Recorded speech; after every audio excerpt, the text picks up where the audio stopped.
पाकव्याप्त काश्मीरमध्ये मोठ्या प्रमाणात निदर्शनं सुरू आहेत। गिलगिटमध्ये पाकिस्तान विरोधात हजारो स्थानिकांनी घोषणाबाजी केली आहे। पहलगाम हल्ल्यानंतर पाकिस्तान विरोधात मोठा असंतोष पाहायला मिळतोय। पाकव्याप्त काश्मीरमध्ये मोठ्या प्रमाणात निदर्शनं सुरू आहेत। गिलगिटमध्ये पाकिस्तान विरोधात हजारो स्थानिकांनी घोषणाबाजी केलेली आहे।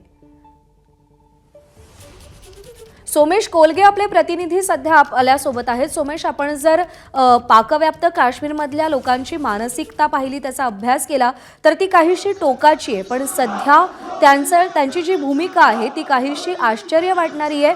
हा बदल नेमका कशामुळे, ही भावना नेमकी कशामुळे?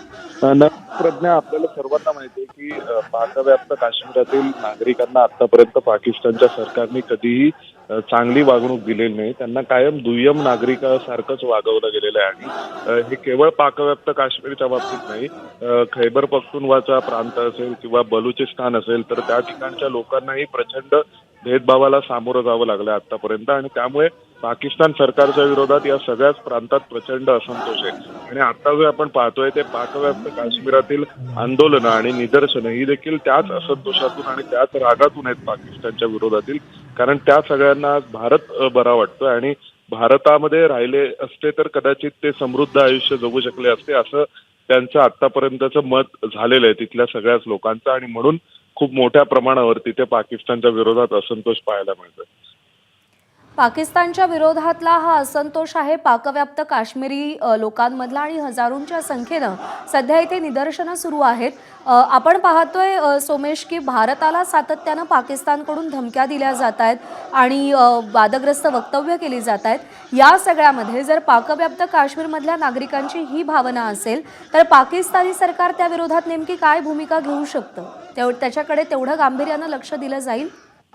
नक्कीच पाकिस्तानी सरकारच्या विरोधामध्ये असंतोष हा एकूण पाकिस्तानचे जे 4 प्रांत ओळखले जातात त्या 4 पैकी 3 प्रांतांमध्ये आहेच। आणि त्यापैकी एका प्रांतातील आता आपण असंतोष जो पाहतोय किंवा पाकिस्तान सरकारच्या विरोधातील राग पाहतोय, तर यामध्ये 2-3 कारण आहेत। काही गोष्टी काउंटर इंटेलिजन्स ऑपरेशन्सच्या माध्यमातून लष्कराने, भारतीय लष्करानेही स्ट्रॅटेजिकली तिथल्या अशा सर्व चळवळींना किंवा तिथल्या अशा लोकांना आतापर्यंत कायम बळ दिलेलं आहे पाकिस्तानला स्ट्रॅटेजिक दृष्टिकोनातून कमकुवत करण्यासाठी। आणि आता कदाचित शक्यता आहे की ज्यावेळी भारताला आवश्यकता आहे तेव्हा भारताविषयी सहानुभूती असणारे सगळेच गट तिथे सक्रिय होऊ शकतात। आणि दुसऱ्या बाजूला पाकिस्तान सरकारने जेन्युनली ज्या प्रकारे तिथे अत्याचार केलेले आहेत, आतापर्यंत अन्याय केलेला आहे या इतर 3 प्रांतातील नागरिकांवर, त्यामुळे तिथल्याच नागरिकांचा खूप मोठ्या प्रमाणावर पाकिस्तानच्या विरोधात असंतोष आहे।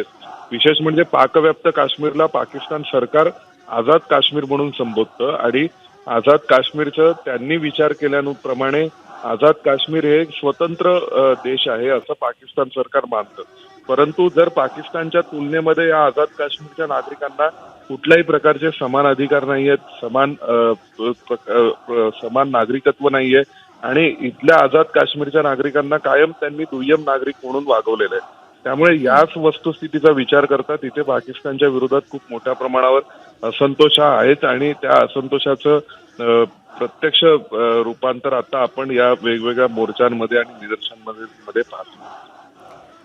सोमेश, असं आहे की 80% काश्मीरचा जो भाग आहे जो भारतासोबत आहे, तिथल्या काश्मीरी लोकांमध्ये सुद्धा भारताबद्दल आता ममत्व निर्माण झालेलं आहे। आणि जे पाक ऑक्युपाईड काश्मीर आहे तिथे सुद्धा सध्या पाकिस्तान विरोधी निदर्शनं सुरू आहेत आणि पाकिस्तान सरकार विरोधात एक मोठा असंतोष तिकडे पाहायला मिळतोय। त्यामुळे या सगळ्याची परिणिती भविष्यात नेमकी काय होणार याकडे सगळ्यांचं लक्ष असेल। सोमेश, धन्यवाद दिलेल्या सगळ्या सविस्तर माहितीसाठी।